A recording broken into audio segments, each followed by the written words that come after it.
He looks at his little finger, or what's left of it, takes his hand off the desk. No.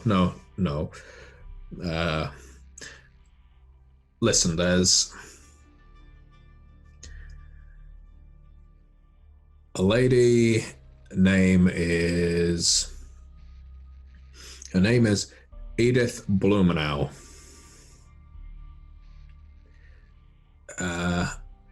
Ms. Blumenau is my patron these nights. I know I'm still in your pocket, just as you're in mine. Miss Blumenau hasn't interfered with that. As far as I knew, Mr. Giovanni in New York was okay with that arrangement. There wasn't someone else coming in to step into that void. And if I wasn't getting the food, I was... Let's say she offered me comfort where I didn't get any. And she is... I think she's aspiring to be some... They call it a baron or something in the city. Look, I know... He looks around and he lowers his voice. I know that there's groups of you that call yourself different names. I've heard words that I've seen in the movies like Nosferatu, and I've heard the word Hecata recently. I've heard people call Ms. Blumenau a toreador. I don't know what it means. I know she isn't one of you, but my last patron was, and she left me here. She disappeared across the Atlantic with about a day's warning, didn't set up anything. I went to the other members of our family to see if I could start sucking on their teats, and they laughed in my face or turned the other way or basically threatened to put their own person in charge. I had to go where I was going to get a supply, and Ms. Blumenau was kind enough to offer. Now, I wasn't given a choice. Well, that's all good and fine, but the real question now is, what have you been telling Miss Edith? Have you been talking about us? I really hope you're going to say no, of course not, because that's the answer I think all three of us would like. There's nothing for me to know. There's nothing for me to tell. I'm a front man. I'm kept out of anything illegal. I know you may not believe it. It's a casino. I'm an Italian. So what? There is nothing illegal in this joint other than the fact that it is a casino. Yeah, we take a little extra, but that's nothing new. I'm not party to your family's deepest, darkest secrets, and I wouldn't want to be. I have nothing to give to Ms. Blumenau except my service, and that's all I give her. Sometimes she stays here, but most of the time, she just lets me run the joint, and she takes some cash. That's all the relationship is. I sort of pace a little closer to this man, and then I look to Maria and Ray. Zingeretti, does Miss Blumenau ever bring associates with her to the casino when she visits you? Associates like her? Members of her family, maybe, or one of their associated families. Sometimes I have to hook them up with dancers or croupiers or servers or whatever it is they're ordering. Yeah, of course. No different to what the last lady in charge used to do. And I just see it as a cost of doing business. Totally fair. Could I identify them in a parade? Maybe. I'm very rarely given any names. What about the rest of us? The 4 you said. Any of them chatty with Miss Blumenau? Listen, it's one thing to be squealing on someone outside of the family who, and I believe me, my ties to her are pretty fucking tight. But you're looking for me to point at one of the 4 and say that one of them is in bed with her? I'm looking for you to look out for yourself. Trust me, as Ray said, you don't have an option. Listen, there's 2 that 2 of them are occasionally in her company. They sometimes come to the casino with her. Sometimes if I'm out in the city with her, then sometimes I'll see her with them there as well. There's a woman, name is Strand. That's all I know. I don't know her first name or surname. All I know is Strand. And there's this guy called Lubango. It's obviously not. He's not from around here. I think he's Jamaican or Haitian or something. I believe I think he's a criminal element. And now that's not me being racist. I've seen him around with, yardies and the like. Now, Lubango and Strand, they sometimes keep Miss Blumenau's company, or she keeps theirs. I assume she's got interests in what they're interested in. I can point you to where they hold turf in the city, if that's what you're interested in. That's I'm guessing why Mr. Giovanni sent you here, because I know these things. I can tell you that. That would be very, very helpful. Okay. It would even be more helpful if you could provide us with a way to get in touch with them, so that we can pay a, courtesy call. Let's see. He actually has an old Rolodex on his desk. This number here is for Strand. Ms. Blumenau gave me the number, said if ever I needed something urgently, I should call Strand. I never have.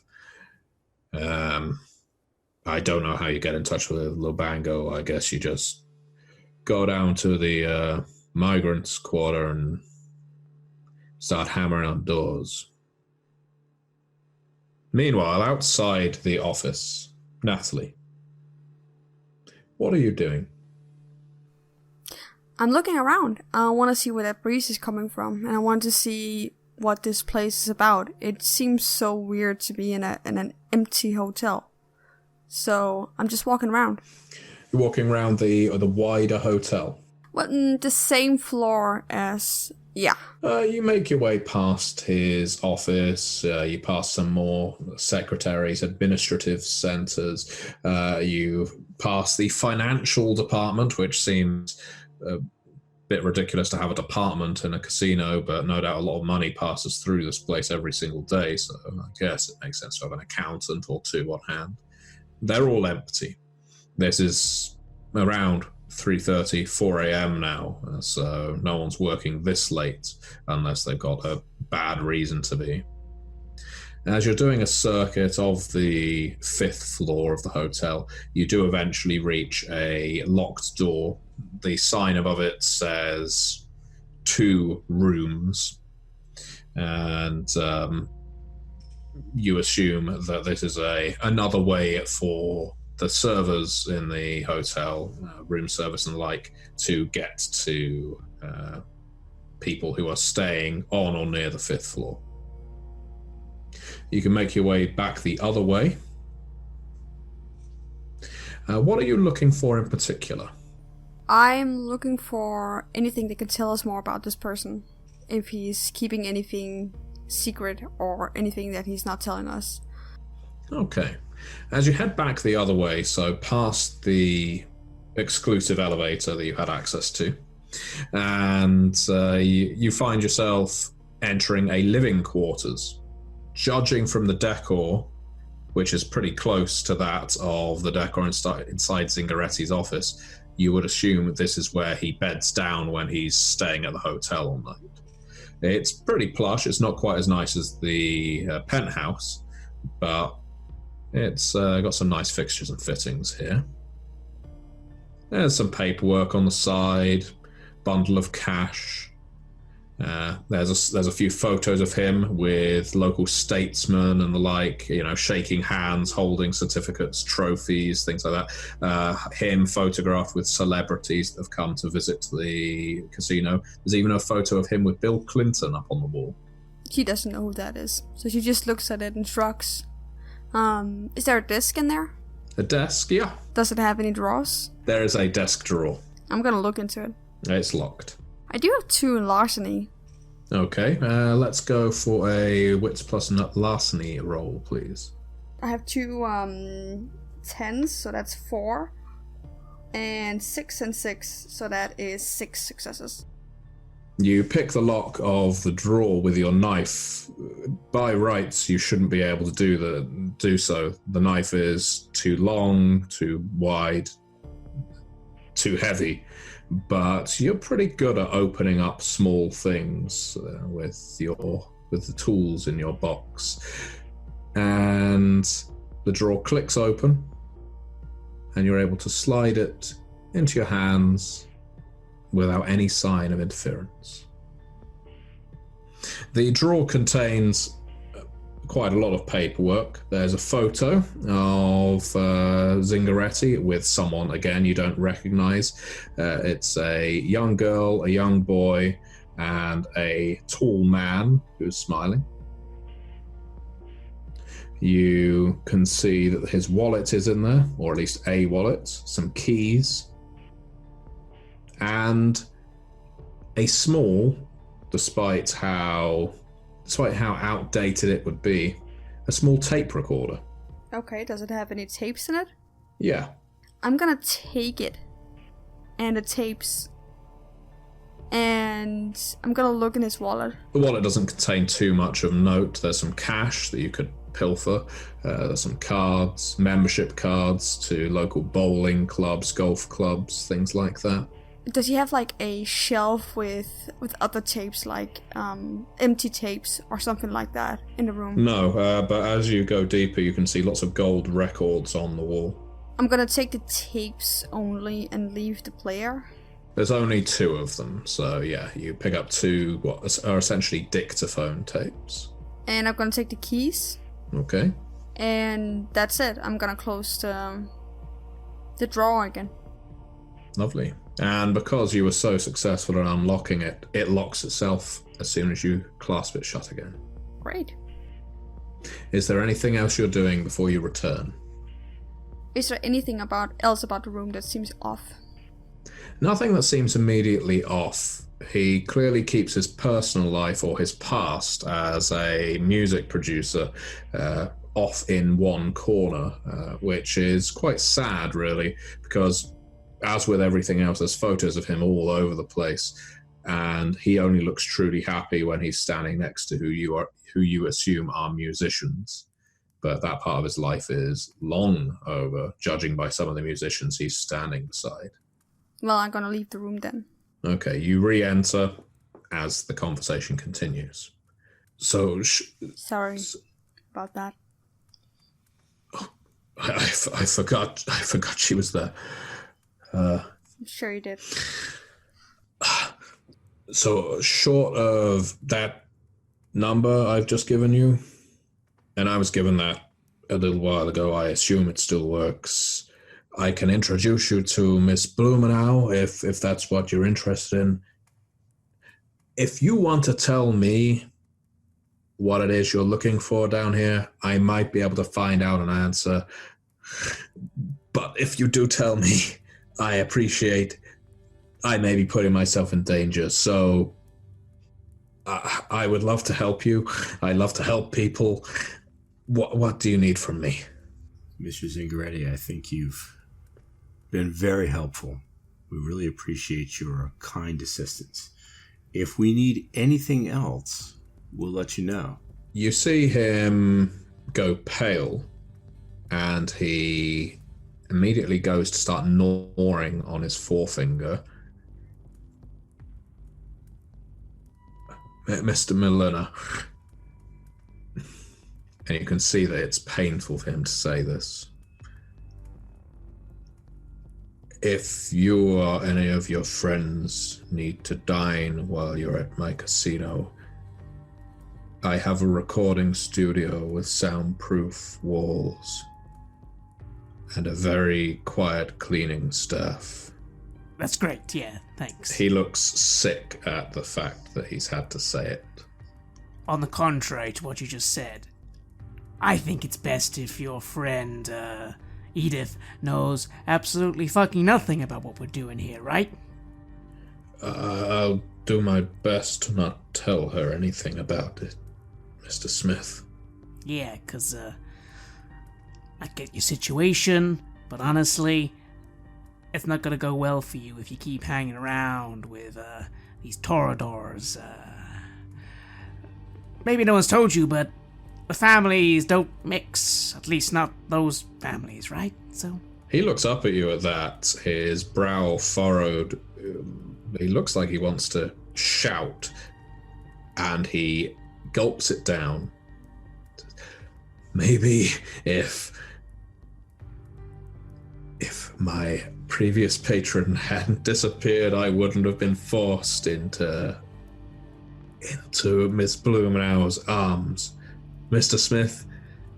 So unless you're here to provide me with an alternative, please enjoy your stay. hey, just giving you some friendly advice. Don't shoot the messenger. Ugh. Right. I look to the others. We done here? We're done. For now. I nod, smile, and say, pleasure meeting you.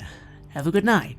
It's the following night. You retreated to the penthouse to collect your thoughts, share information, such as it was, gained from Zingeretti, and lay out the plan for the night ahead. You've all woken, slightly hungry, as you so often do, but Zingeretti did assure you that there would be a place to feed if you needed it. It's always a warm comfort to a Hecata to have somewhere where they can sate their hunger without the fear of screams attracting attention. But perhaps it's a bit worrisome that a former Hecata ghoul seems so abashed at the idea of having to cater to his former masters. Either way, you've got several avenues of inquiry. You can pursue the Anarchs, you can explore the city, you could get in touch with this Strand character, or even go a-hunting Yardie. What do you intend to do? Let's have that quick history lesson that we had to skip last night so that you all know what we're actually looking for. Sure.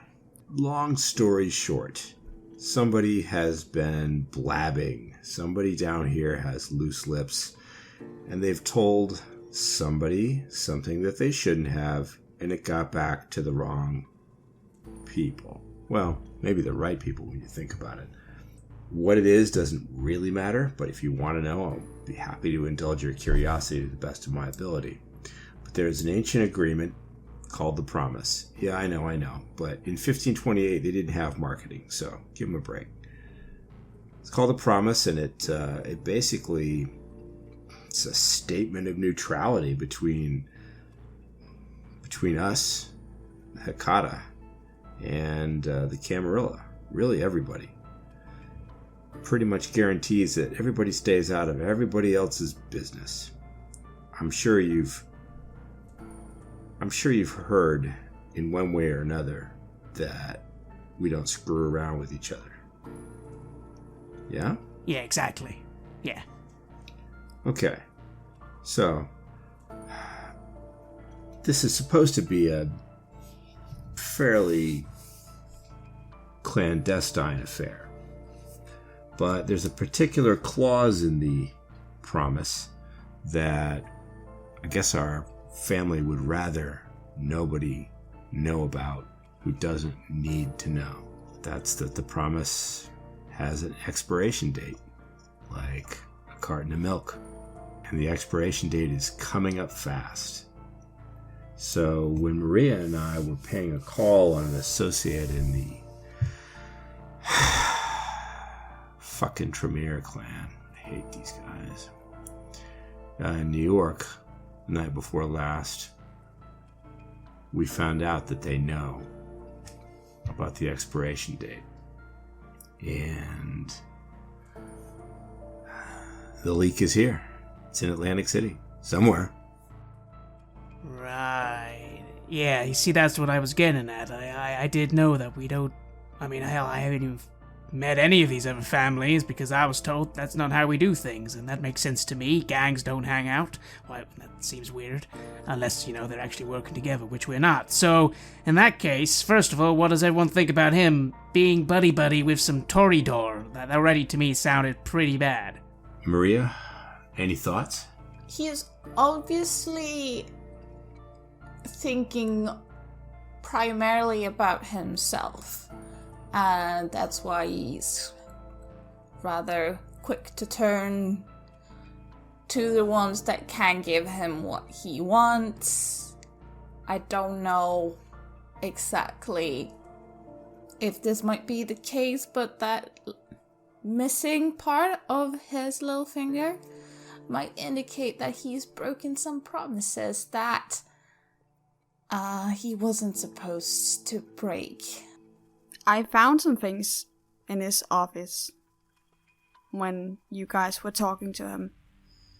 And she's sitting on the floor and she's putting her hands down her pocket and fishing out a key, putting it on the ground very meticulously, and putting two tapes on the floor and gesturing to it. I found this. You did? Oh, fuck, that's great. Where'd you find them? In his desk. Yeah, people like to keep things in their offices that they don't like people seeing. I opened a drawer with my knife. Did you now? Well, you see, now I knew you'd be good at this. I don't know if it's useful. It might just contain some fuck-awful song or a mixtape, but I don't know. Maybe we can use it. Why don't you do the honors? I don't have anything to play it on. Oh. Yeah, I thought, first of all, the recorder was a little big. It's a little difficult to sneak around with. A little too obvious, and he would probably see that it was gone. He wouldn't notice two small tapes and a key that easily. Well, wait, maybe there's I start looking around the room for any sort of sound system or device of that nature. There is a great big built-in Bang & Olufsen stereo. Although it's pre-programmed with music. You could certainly put CDs in. There's no place for cassettes. Then again, you are honoured penthouse guests. In theory, anything you request they should be able to bring up to your room. I'm just gonna call reception and tell them to bring me one. Won't that be a bit suspicious if they do realize that something is missing? I'm just gonna call and pretend like I'm from another room and just have them put it outside and pick it up. That's what we used to do with drugs back in the day. I mean, you wouldn't want anyone to track where the dealer put it, so... Seems reasonable. Give it a try. Why not? What's the worst that can happen? They know we know? What room number do we have? The penthouse doesn't have a room. It's just the penthouse suite. But if you're not aiming for it to be delivered to the penthouse, you can give any room number on any floor below. Okay. I think one of you guys should probably do it, and then I can run downstairs. I'm not very good at voice acting anyway. Well, I can do it. Okay. Okay, John, you make the call through to reception, and... How can I help you, sir? Hey, yeah, just like, tape recorder. I broke my old cassette player. Really like have you got like a spare old Walkman or something lying around? I know, it's old stuff, but cassette player, sir. Yeah, that's right, yeah. We'll see what we can do. I don't know if it will be immediate, but we can have something brought up to your room. 19th floor, just leave it outside the lift. I'm a little bit busy at the moment. Sir, Yeah, the 19th floor, come on, man, it's easy, and I hang up. That was not... Oh, God. Well, that went well. What? I'm sure it's fine. I smile, clearly not being very skilled at the whole... Look, I'm not very sociable, but even I know that was really weird.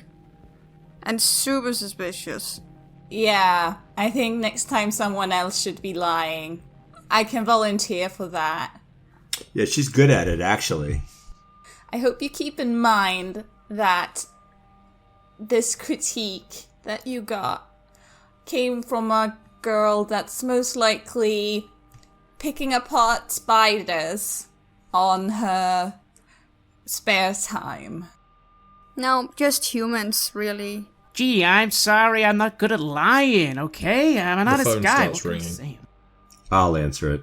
I step aside to let him answer. Yeah? Mr. Milliner, sorry to call you so early in the evening. Did you sleep well? Yeah, we slept like the dead. I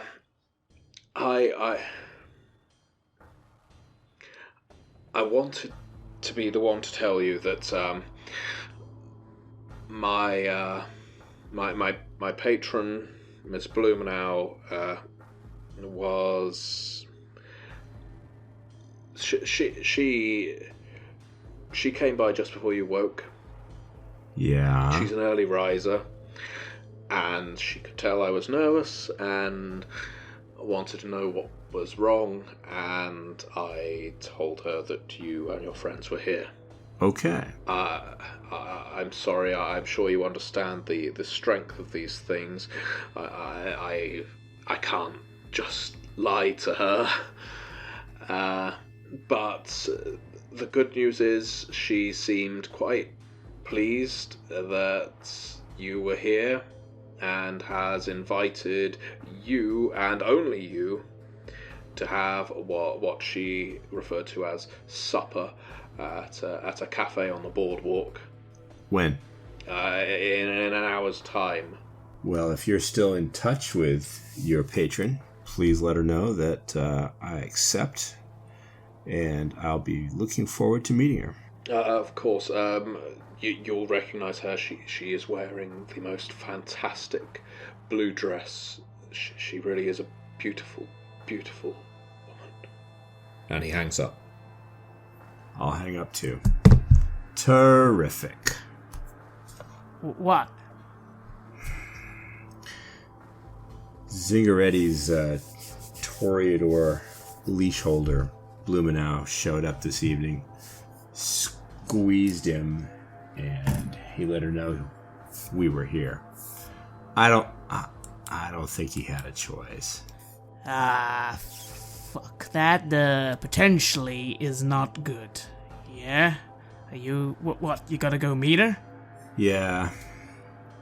Public, though, so... probably not gonna have me whacked. All the same, I'd like somebody to watch. Keep an eye on the meet. Maria, you up for it? Well, that's why I came here, right? I would also suggest that someone calls back to the family to inform that, perhaps after we're done here, that there be some housekeeping. Well, I kind of think he'll be in trouble. I'm not wrong in that, am I? Don't know yet. Well, I think he is trouble. He's definitely a rather weak chain that might have compromised our mission. Don't know yet. Alright then, if you go and meet with her, I guess you will be able to suss out if she's the... Because my money was on her maybe being the person being leaked too, but I don't know, maybe I'm wrong on that. I don't know that yet. So maybe if you go... I think there's a good chance that you're right. But let's go find out. So, Mr. Milliner, what could we be doing? I was thinking of going after, I don't know, Strand is the name we got. We got a number. I can go and have a chat. What was the other one? Labango? That's right, yeah, Labango. Well, we don't know how to contact that one. So, pulling on one of the other two leads seems like a smart use of time. Strand it is. Okay, you and, Maria, yeah, you go talk to this Torador, whatever they call themselves, and yeah, I'll go and pay a visit to Strand.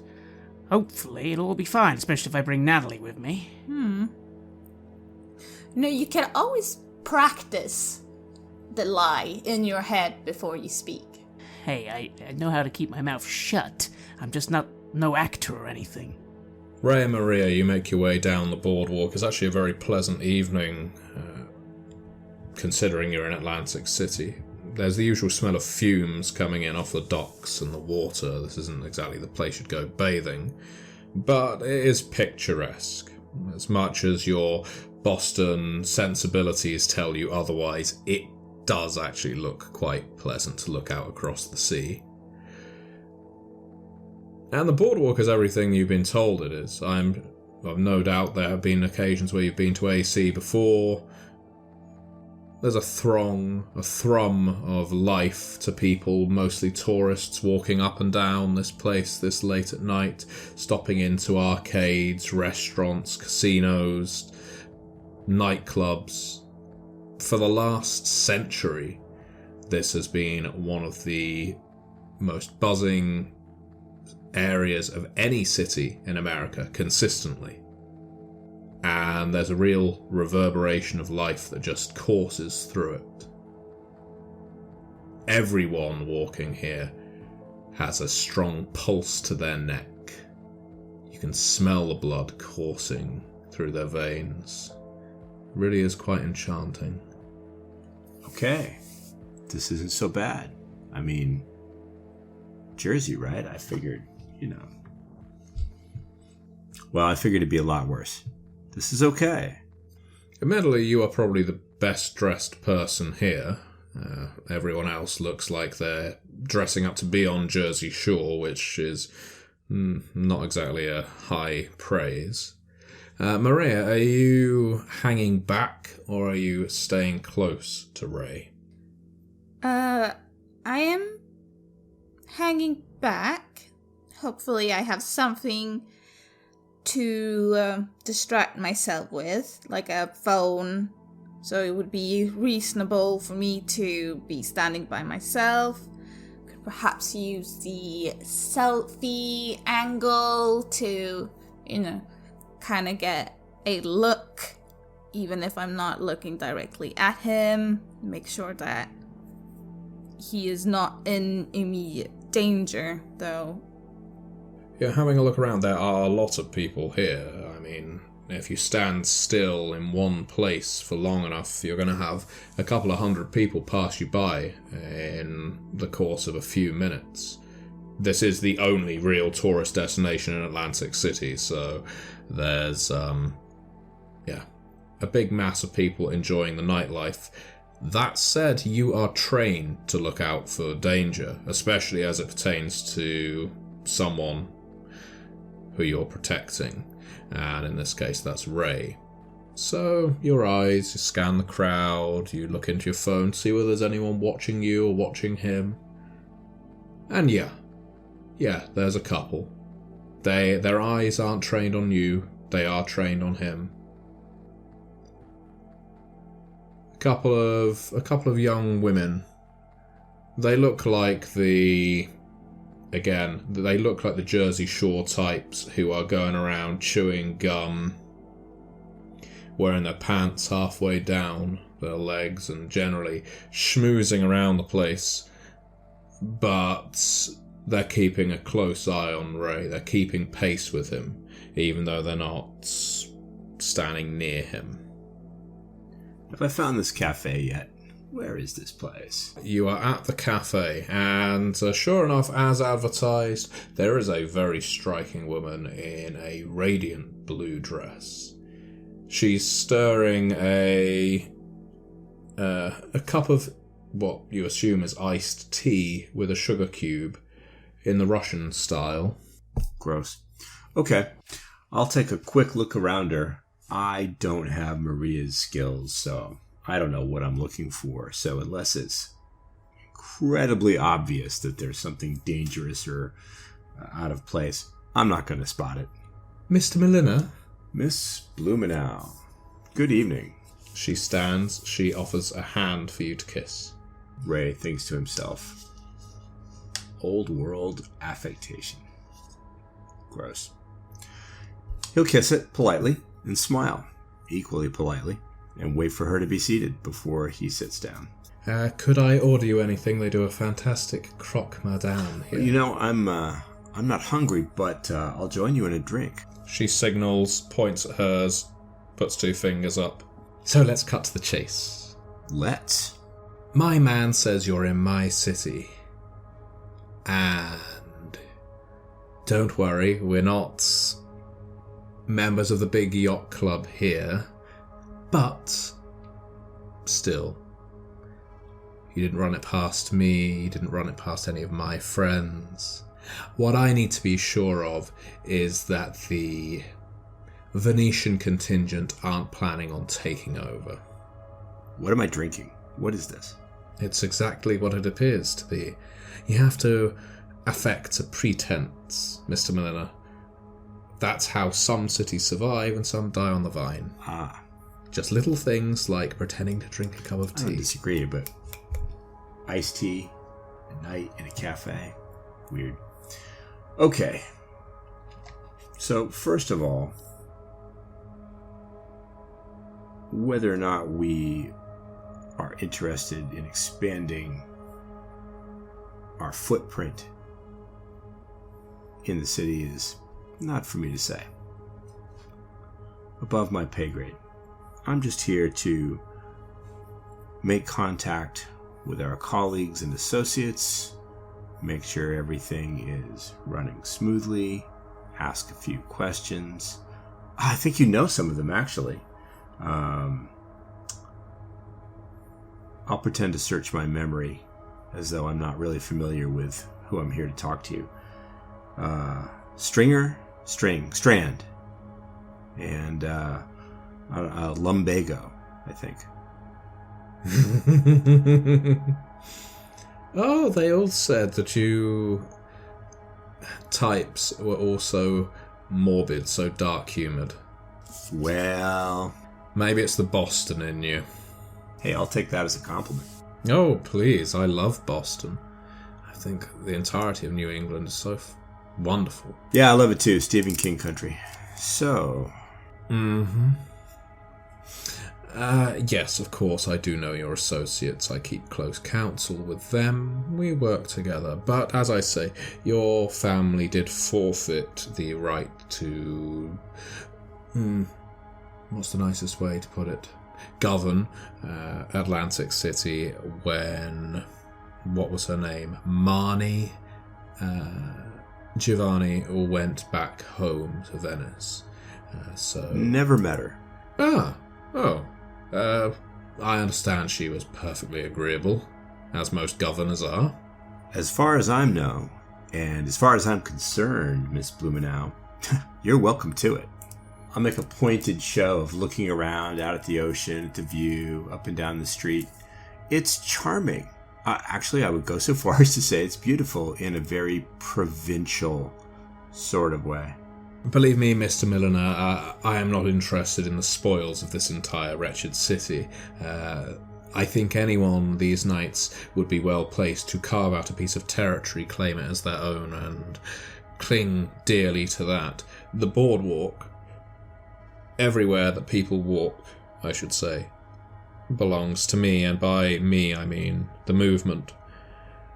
And then, if you say that your family are not interested in claiming the same, I see we can get along. And I have to say, Mr. Melina, your suit really is quite a fantastic cut. It's really quite stunning. That's very kind of you to say. Who's the designer, or is it tailor-made? Of course it's tailor-made, and you knew that before you asked me. Of course I did. I have a couple of tailors on staff myself. Some say that if you're in the movement, you can't have things like that, but, well, just because we deign to walk among the people doesn't mean we can't feel like we're above them. The movement. I confess I don't know much about your organization, Miss Blumenau. My interests are... We've had a church set up recently. Another part of the city, far from my field of interest. But recently, you know how so many people have been gravitating toward faith, so much uncertainty these nights. But yes, the movement, we've got a little temple elsewhere in the city where some people go, they find spiritual sanctuary or whatever it is that they need. Personally, I'm happy just being surrounded by people, fashion, and a nice iced tea. But religion, it's in vogue. My relationship with religion, I think you could describe as complicated at best. And I'm not interested in becoming one of those people who's trying to find God with some old paint and a sock at crafts night in the church basement. So... let's bring the conversation back around, shall we, to the point. And the point is, as far as I know, like I said, you're welcome to it. It's not my decision anyway. But I am here to make sure that what interests we do still have in AC are operating smoothly and the way they're supposed to. So I'm here to meet with those individuals and make sure that the customary neutrality is being observed. Well, yes. You see, there is at least one small Camarilla contingent here. Oh, sorry, pardon my words. You never know. There might be some government spook hiding beneath that parasol. There may be some big Yacht Club agents here. There's only one I know of, or one contingent. They're warlocks. Irritating. We managed to scare the rest of them off back to bigger cities.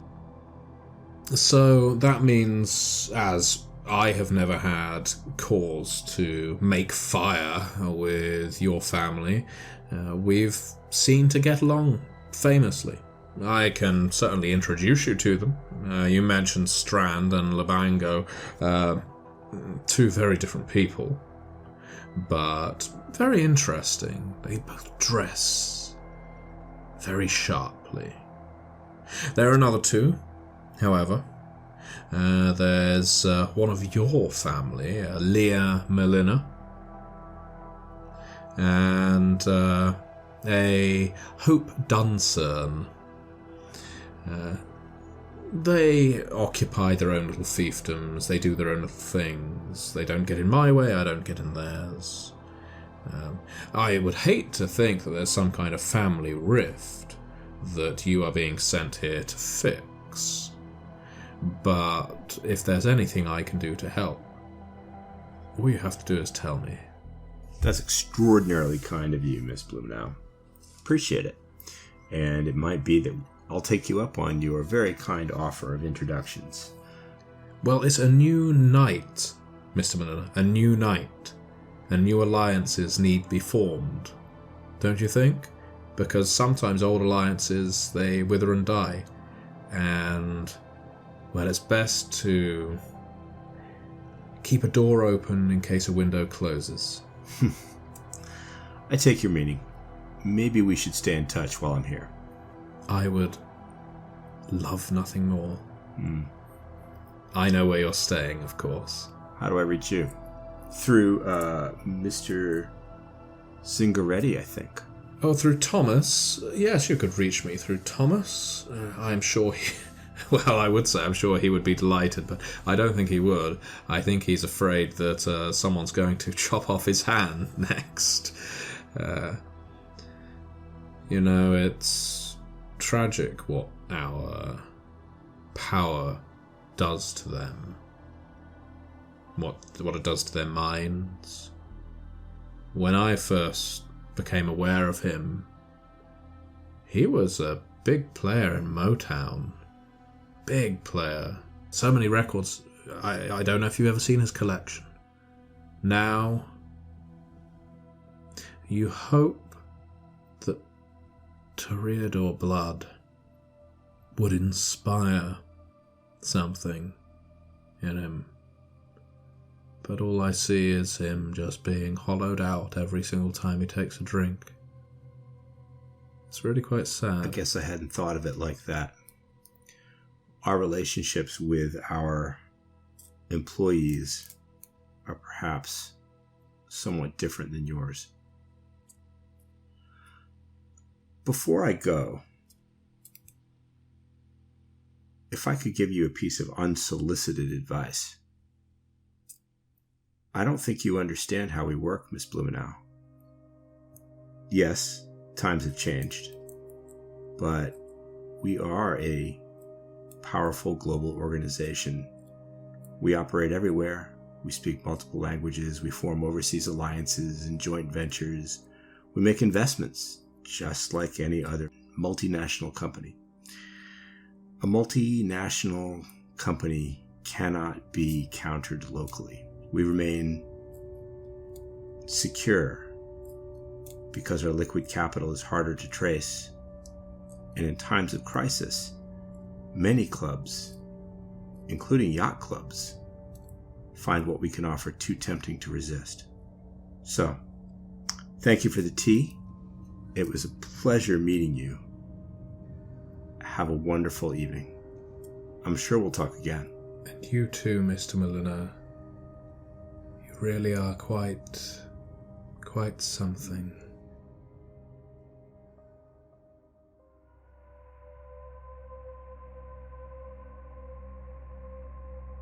You have listened to an episode of Red Moon Roleplaying where we played The Family, a Cults of the Blood Gods chronicle for Vampire the Masquerade 5th edition. Cults of the Blood Gods is published by our friends at Onyx Path Publishing. Our storyteller was the gentleman gamer Matthew Dawkins, and we were also joined by Jason Carl, Klara Herbøl, and Bianca Savazzi. The music was created by Atrium Carceri, featuring many collaborations with other artists from their label Cryochamber. Check them out at cryochamber.bandcamp.com and their YouTube channel for more amazing dark ambient. If you want more Vampire the Masquerade content, don't miss out on our chronicle No Man is an Island, as well as The Sacrifice for Chicago by Night. We would like to give massive thanks to our champions of the Red Moon, Martin Heuschober, Nastasia Raulerson, Simon Cooper, and David, for their generous support. And we would of course like to thank all of our other patrons. Without your support, the show would not be possible. If you want to support our work, please check us out on Patreon. You can get access to bonus campaigns for Cult Divinity Lost and Coriolis there, as well as get early and raw access to all of our recordings. You can also hear your name read on the show as a champion of the Red Moon, as well as play Cult with us. Most importantly, that support is what keeps the show going, so do check us out there. Thank you again for listening, and see you soon again.